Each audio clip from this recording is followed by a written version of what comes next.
Good afternoon, everyone. Excited to be with you here today.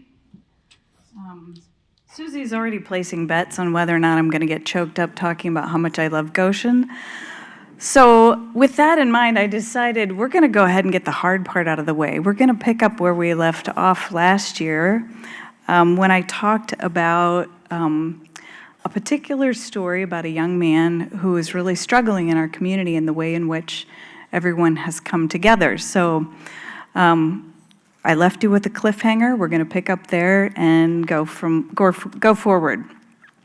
So just to bring you up to speed, last year I closed our time together with a story about a young man. We're going to call him Chad to protect his privacy. And some of you may remember that it was a heartbreaking story, but also a testament to his perseverance and the strength of this community.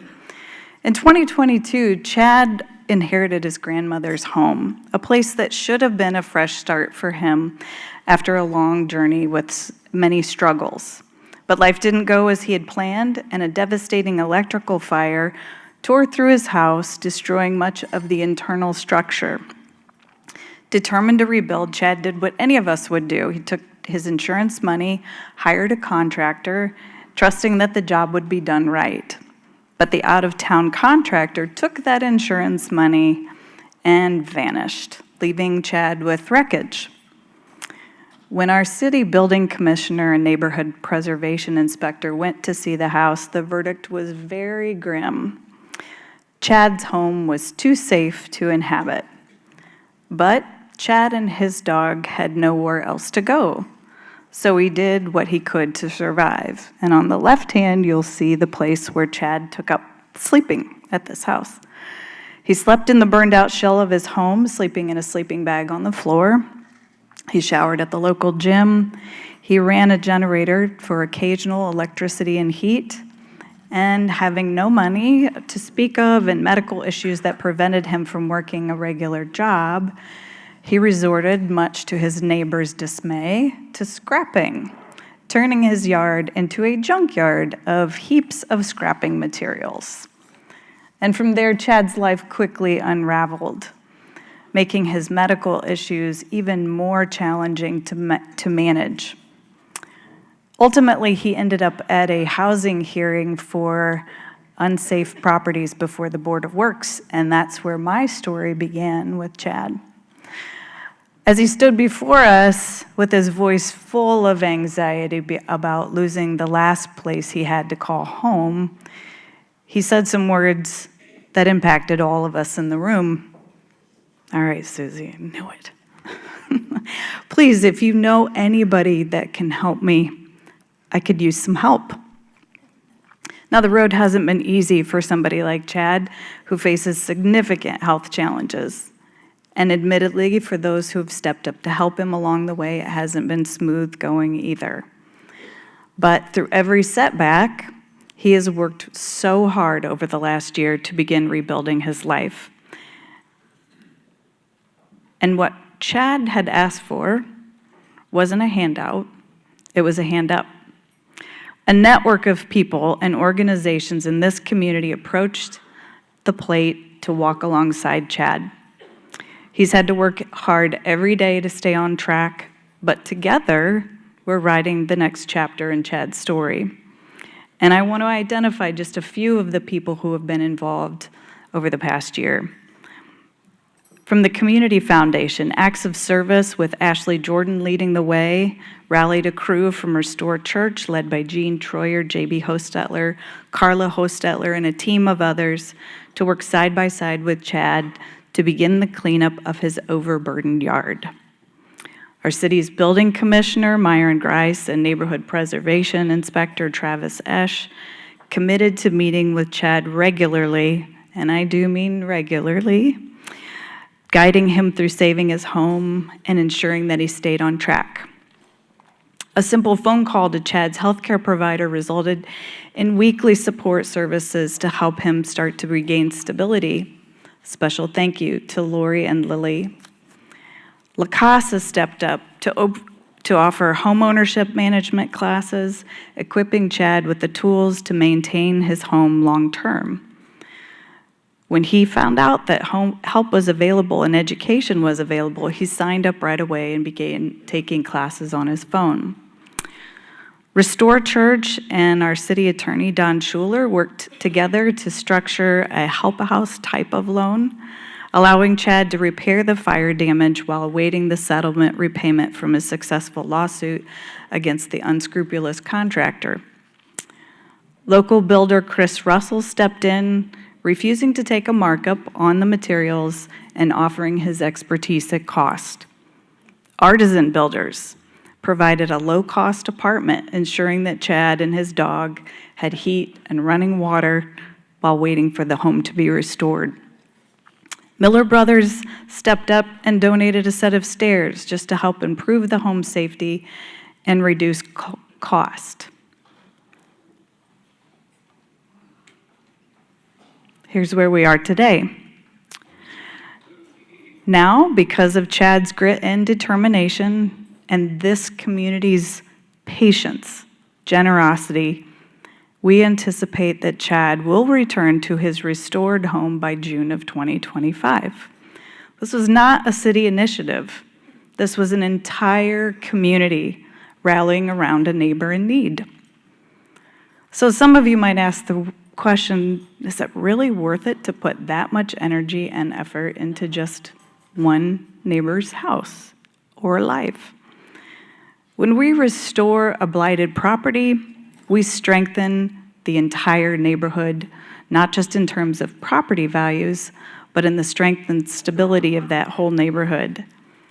With proper support, Chad is now able to contribute positively to the community instead of driving his neighbors crazy with piles of garbage in the backyard. With stability and health, he can rebuild his life and strengthen his family. And unlike a handout, he's received education and he's built relationships, strengthening him along the way to sustain him for the long term so it's not a short-term investment. Chad's just one story of many, but it illustrates some of the best of what Goshen has to offer. Goshen's strength is not just in one leader, not in one organization, not in one policy or project, but in our shared commitment for the common good, and it's what makes Goshen truly unique. Now, before we delve into the heart of our city's triumphs and challenges over 2024 and beyond, I'd like to extend a particularly warm welcome to some of our distinguished guests in the audience. We do have a number of federal and state representatives that Nick also mentioned. Savannah Smallwood, Courtney Papa, Steve Justice, and Mary Martin are all here. We have some county officials with Commissioner Susie Wyrick and Brad Rogers. We genuinely appreciate the partnerships between state, local, and federal government. And as always, I promise to be one of those mayors that continues the relentless but polite persistence advocating for Goshen's fair share of resources, revenue sharing, and support for local infrastructure. But what means the most is that you're here and you're listening and you're willing to partner with us in that endeavor, so thank you. I'd like to also thank all of our city councilors here who are here today, Councilors Graber, Letterock, Peel, Nisley, Schrock, Riedsecker, and Weddle. People often ask me, how's it going working with the city council? And I say, Goshen is the model. It has been for a long time, and it continues to be the model of a way to work together, not always agree, but to treat each other with absolute respect. And I feel that it's a true joy to work alongside these folks every day for the benefit of the community. To our city colleagues, across every department, your work is the foundation of Goshen's success, and I look forward to bragging about you guys today. Whether you're keeping our streets safe, ensuring that we have clean water, maintaining our parks, or making sure city operations run smoothly, you are the hands and the heart of this community, so thank you. And we've had numerous kids and families who have stepped up this year in partnership. One of the initiatives that we started was having kids say the Pledge of Allegiance at each city council meeting. And it has been such a delight to have so many kids and families come and really reinforce to us as counselors and as city employees, what we're doing isn't about today, it's about the generations into the future, and it helps keep us on track and mindful of that united purpose. And finally, I want to say thanks to Nick and Vince and Angela for our gracious hosts for today. Vince, recently you came out of retirement from your hiatus from doing MC gigs, I think just in time to make help a whole room full of people cry at the change of the guard ceremony.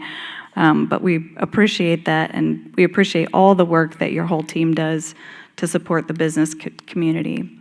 And as I look out over all the people who are here, all of the folks that I've gotten to know over the years through your hard work and efforts to make Goshen a vibrant community, I'm just once again so grateful for your dedication, generosity, and determination to see Goshen truly thrive and be a step ahead. Oops. That was supposed to come up earlier. Sorry, Nick. Founders Day. This is our OG mayor, so Henry Wilson. I want to talk a little bit about what it means to celebrate Founders Day. Nick mentioned that this is our, you said 193rd, my math said 194th birthday. Don's doing the math, he'll figure it out for us, so we'll ask the read secker after we're done to make sure we're on track. 194-ish years ago, a group of English and German settlers came together to establish what we now know as Goshen, Indiana. This is 1908. This is actually a picture of our second courthouse. There was a previous building before that, but I thought I'd take a look at Goshen's growth. So this is our original plat, and you can see how we've grown over the years. They chose the name Goshen, a reference to a land of abundance and plenty, and a fitting name for a place that would grow into the thriving, hardworking, and welcoming city we know today. Goshen's early years were marked by determination, resilience, and innovation, something we're still known for today, values that define us. But our history is a little complex, and we have to acknowledge that part of our expansion and the land that we were upon required the forced removal of the Potawatomi and Miami people who had cultivated this land for generations before we got here. But here's why I bring that up. It's not that I want to talk about history just to focus on the past, but I want to focus on the present and the future. Many of our Potawatomi friends later returned to this region, and today we live, work, and build community together. So if you've ever wondered why Goshen hosts an annual Indigenous Peoples celebration, the answer is simple. History matters. Relationships matter. And how we deal with our troublesome past guides our future. We don't dwell on history to cast shame. We celebrate it because it's an understanding of where we've been and guides us in how we build a better future together.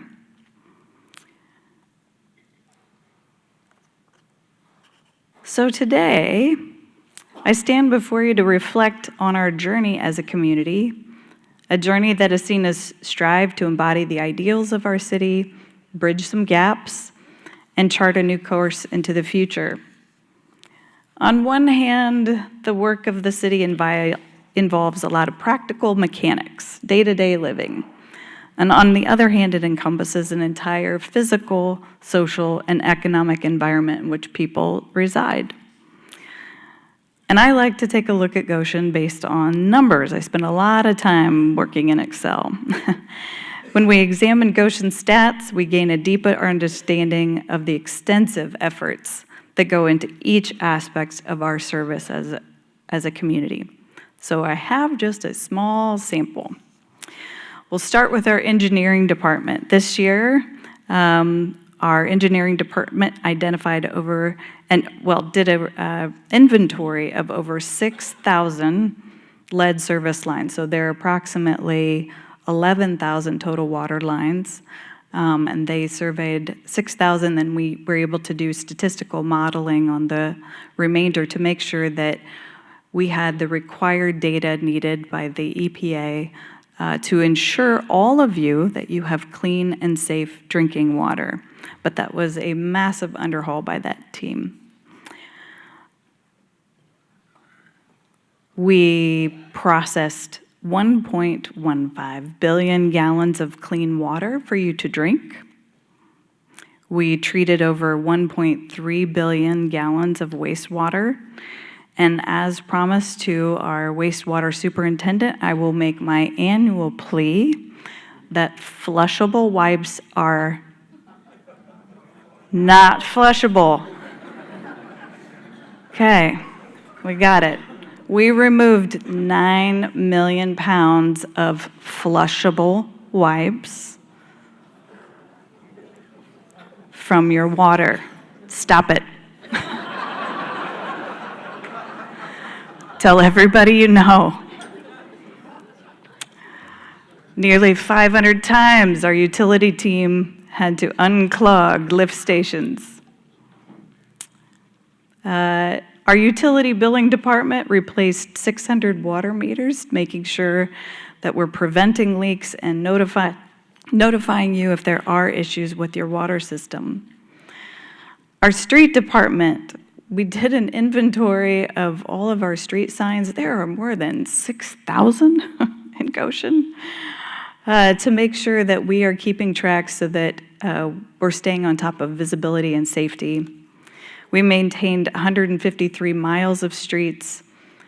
We paved 2.5 miles of roads. We crack sealed another 22 miles. This year, we had the highest number of pilots graduate from our aviation school at the Goshen Municipal Airport.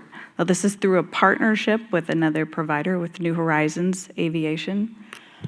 But if you don't know, you can get a pilot's license right here in Goshen. We also have one of the busiest small airports in the state of Indiana. Our police department responded to 25,000 plus calls for service, including expanded response to behavioral health, and they launched a new proactive patrol team. Our fire and EMS responded to 5,552 emergency calls. The 5,552 is just the medical calls that they responded to, but over 6,000 total calls. Yes, thank you.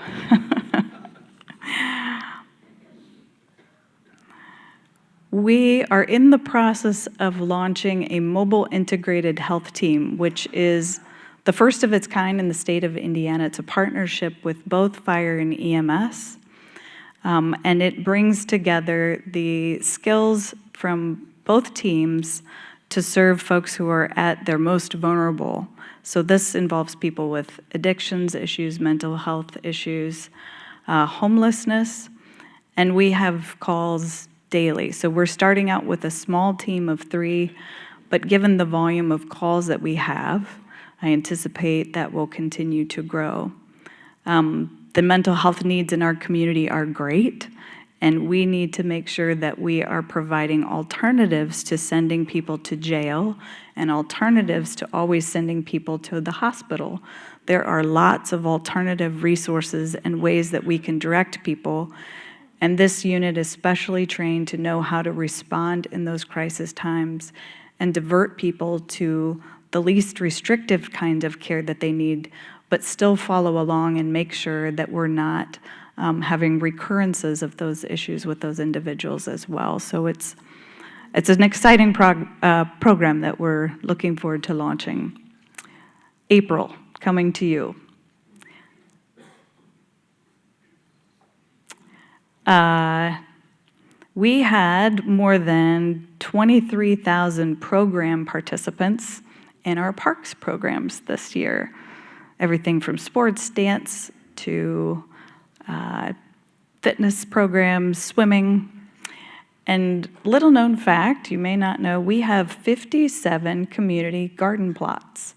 So if you want to be able to garden, there might be a local park near you that can fill that role. Our environmental resilience team planted more than 320 trees. They pruned another 850, and they rescued 4 ducks.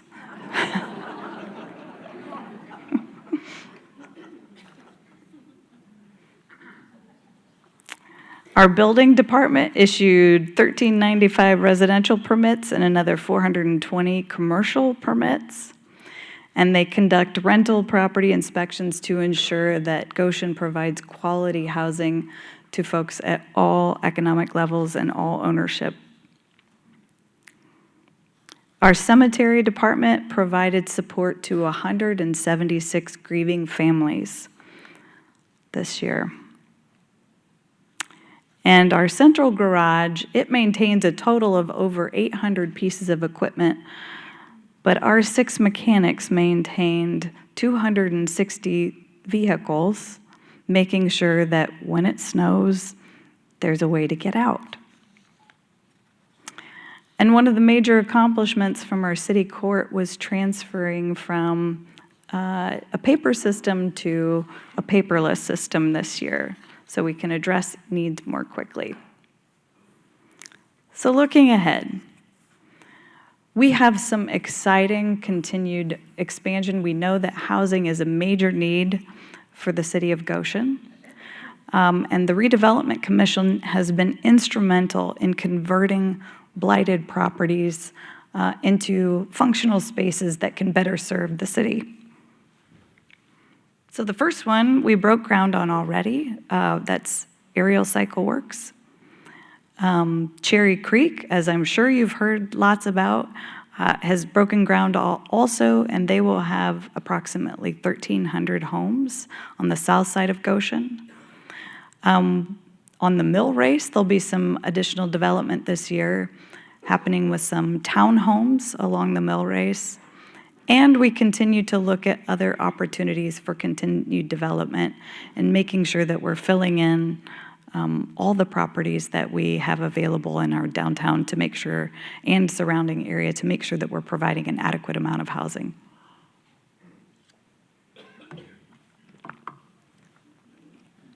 Beyond that, we've continued to work really hard to rebuild our neighborhood programs that had largely become defunct in many of our neighborhoods during the pandemic. So rebuilding those relationships and deepening relationships with our community partners.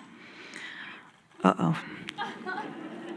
It's a good looking Winnie the Pooh. Is a really good looking Winnie the Pooh.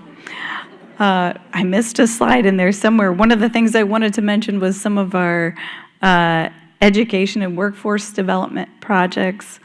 The Red Hawk Fire Academy launched this past year, and I'm excited to say that there's enough interest in that program to triple the number of students that will be students from in area high schools that can get both firefighting and EMS certification before they graduate from high school, so that they can leave and be hired at any fire EMS location in the state of Indiana. So a great partnership between Goshen Community Schools. So now, I thought we might need a little levity, given that we're gonna talk about money. How are we doing financially? So, property tax. I'm sure that all of you have been hearing a bit about property taxes. And what I'm trying to illustrate here is just how our property taxes are distributed. So you'll see that Goshen gets about 24% of the total property tax that is collected. So if you, on the right-hand side of that slide, you'll see there's an average for the residential property taxpayer of about $2,300. So of that total amount that's collected, Goshen gets about $540. Now, of that $540, about $220 a year goes to pay for trash. So that's what we have to work with to make sure that all of those services that I've been talking about already are paid for. Now, we do have other revenues that come from fees, but we depend heavily on those property taxes. So, how are we doing?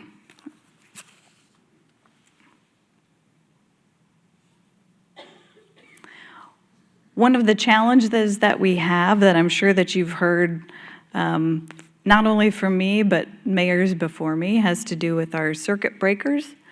The original intent of our circuit breakers was to make sure that we didn't have rapidly accelerating taxes in the state of Indiana, and this was enshrined into our Constitution. But since it's been put into place, the city of Goshen has lost $48 million of revenue that we otherwise would have collected. Just for comparison's sake, we have about $52 million of roads we need to pave today that could have come in really handy. But we're managing to that reality. So we talk every year about our fund balances so you can see how we are managing our money. It's recommended that municipalities maintain a cash balance in their funds between 15% and 50%. We want to make sure we have at least a half year's worth of revenue in order to make sure that we can pay all of our bills because we get 2 distributions a year. And we want to make sure we can cover all of those expenses as they are incurred. So you notice there's a pretty big spike of cash balances that we had post-COVID. There were lots of projects that got delayed, and so the city had accumulated some additional cash reserves, which we are intentionally spending down to get closer to that 50% mark to make sure that we are addressing the infrastructure projects that need to be completed. And this is just a look at our budget history so you can see how things have grown. We have added in recent years, as I mentioned, that we're really focusing on some of those infrastructure projects. So we have added to the budget, but that's addressing and spending down those cash reserves that we had in place. So it's not like we could spend that on just whatever we would like to. Those were designated funds for specific projects. And I should have made this a little bit darker. So one of the things I wanted to illustrate here is just how the net assessed value, so the property taxes are not determined by the city, they are determined by the state's takes a valuation of all the assessed properties that are in the community and all the budgets that are in the community, and they establish the rate at which we are able to collect taxes. So just wanted you to see how over the last few years, our property values have increased, but our tax rate has decreased over time. We're facing a number of challenges in the coming year. The tight squeeze of property tax caps, and all of you are experiencing inflation along with us. Cities face a particular challenge with the cost of some of the goods that go into infrastructure projects that we've been looking at, like the cost of adding additional water wells. In the time that I've been in office, which is just not even 2 years yet, more than doubled, almost tripled. So we're talking about a $43 million project going to an $115 million project. The cost of a new fire engine going from just over $1 million to $2.1 million. So the cost escalations are another challenge for us. And there is a lot of pressure at the governor's office and with state legislatures to provide property tax relief to people who have been significantly impacted. And you won't find a mayor in the state of Indiana, and you certainly won't find me saying that we shouldn't provide relief to people that need it. The last thing we want to do is to put somebody out of their home. But we want to make sure that we're doing that very carefully and strategically. And so we're still waiting to see where the state and the governor will come out. There are a number of pieces of legislation that are being considered right now that will shape significantly how our revenues continue for the city, and whether or not we're able to continue to grow in the way that we would like to. There's also a threat at the federal level, as there's some consideration in order to maintain some of the tax credit or the tax cuts that have been in place for a while now, that the elimination of tax exemptions for municipal finance, meaning that it would be more expensive for the city to borrow, could go up significantly, as well as those tax exemptions on other organizations in our community, so healthcare, credit unions, education endowments, so things that are important to our partnerships in the community, as well as making it more expensive for us to borrow. So, with these 5 things coming at us, it means that a lot of the tools that we have to fund infrastructure projects are up for discussion right now. But we're not sitting around whining, and I didn't come just to deliver bad news. We have a lot of reasons to work together and to celebrate. So we're not going to stand by and let our quality of life deteriorate because of outdated funding models. And we're not going to accept the erosion of city services without a fight. We'll be innovative. We'll act. We'll look at revenue sharing reforms together with the state. We'll fight to protect municipal bonding and tax exemptions, not only for ourselves, but for our key partners. And we'll explore smarter funding models. And we're also looking at ways to see if there are ways that we can trim up our budget. So here's my ask to all of you. I encourage you to continue those conversations along with the city, with your state legislators, and remind them that Goshen's future depends a lot on fair revenue sharing practices. So with that, I encourage you to advocate for solutions that balance tax relief with fiscal responsibility, ensuring that Goshen and communities like ours remain vibrant, safe, and well-maintained for years to come, so that we can take care of each and every neighbor. Thank you. Let's get to work.